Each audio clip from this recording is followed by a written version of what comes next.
Corruption in food supply chains. What does it look like and how do we prevent it?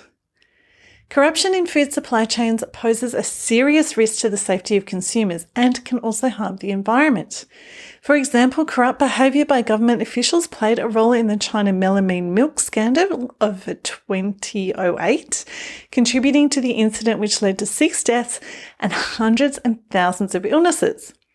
It's alleged that government officials, including the deputy mayor of the city where the tainted milk was made, applied pressure on the formula manufacturer to keep the scandal quiet and also allegedly paid the families of victims to stay silent.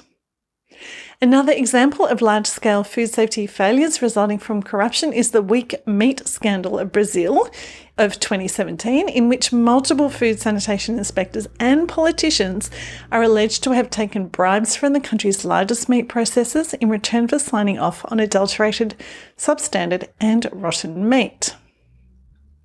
Types of corruption. I'm going to list the names of various types of corruption. You can find the full definitions of each in the email and the post. So there is active bribery, there is passive bribery, embezzlement, bribery in the private sector, embezzlement of property in the private sector, abuse of functions, trading in influence, and that's using a political office or authority to gain an advantage, illicit enrichment, money laundering and concealment. And the definitions that I haven't read out here, but that you can find in the email and the post, are from the United Nations Office of Drugs and Crime. How does corruption impact food safety? Food companies can engage in corrupt behaviour to avoid meeting food safety compliance requirements that they consider too expensive or too resource intensive.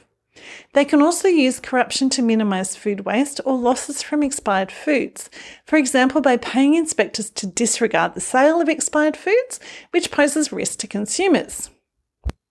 Another form of corruption occurs when bad actors influence government decision makers to impose import or export related food safety measures which can act as non-tariff barriers to international trade. Weaknesses in the food system stem from vulnerabilities at national levels and the challenges of shared responsibilities in enforcement. For example, in the 2013 horse meat scandal, the United Kingdom Food Standards Agency had control of food safety issues, while meat labelling was the responsibility of a different agency, the Department for Environment, Food and Rural Affairs. The table below includes examples of corruption in stages of the food supply chain, including primary production, processing, packaging and labelling, transport and storage, wholesale trade, international trade, food retailing and food service.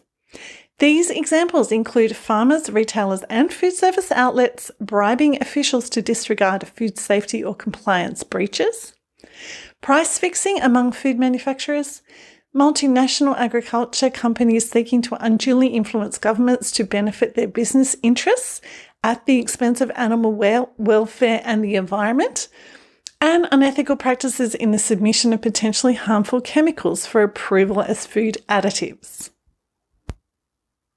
Specific incidents of corruption which have impacted food safety include the bribing of a senior official at the Central Insecticides Board of India by a multinational chemical company to avoid the proper process of registering 3 agricultural chemicals.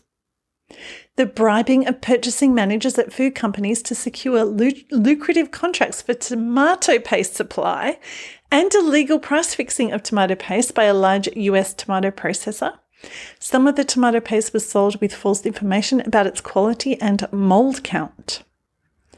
The bribing of senior food safety officials to turn a blind eye to large-scale cooking oil adulteration in China, with hazardous cooking oil allowed to be sold. A food safety inspector arranging for false samples of milk and whey powders to be tested to achieve approvals in place of contaminated milk in return for financial compensation by the dairy company. And an international meat transportation company which bribed inspection officials who were supposed to be inspecting transport containers for the presence of pathogens and biosecurity risks. And the sources for all of these examples can be found in the document by the United Nations Office of Drugs and Crime, and you can find those the link to that and the pages referenced for those references in the email and the post. What is being done? Systems which promote greater transparency in food trading are being implemented. For example, in Thailand, there's a platform where food exports and imports can be publicly declared by companies and agencies. Systems which reduce opportunities for inspectors to accept bribes are being implemented. For example, in Bulgaria, food inspections are now operated on a rotating basis, with second inspections conducted by different individuals to reduce opportunities for corruption. Systems to allow consumers to report food safety breaches are being implemented in countries like Turkey, and whistleblower protections are being strengthened internationally. Enforcement agencies from different countries and within countries are strengthening systems to allow for cooperation and coordinated responses. For example, Spanish and Italian agencies cooperated to dismantle an illegitimate olive oil supply chain in 2023. In short, corruption in food supply chains can have negative impacts on the safety of food. Corruption takes many forms and can have wide-ranging effects that impact many consumers. Greater transparency, improved whistleblower protections, and better cooperation mechanisms between agencies can reduce food supply vulnerabilities to corruption. And the main source for everything I've just said is the United Nations Office on Drugs and Crime report from 2023 called Something's Off: Corruption Risks Related to Food Safety and Its Public Health Threats. And there is, of course, a link to that in the email and the post.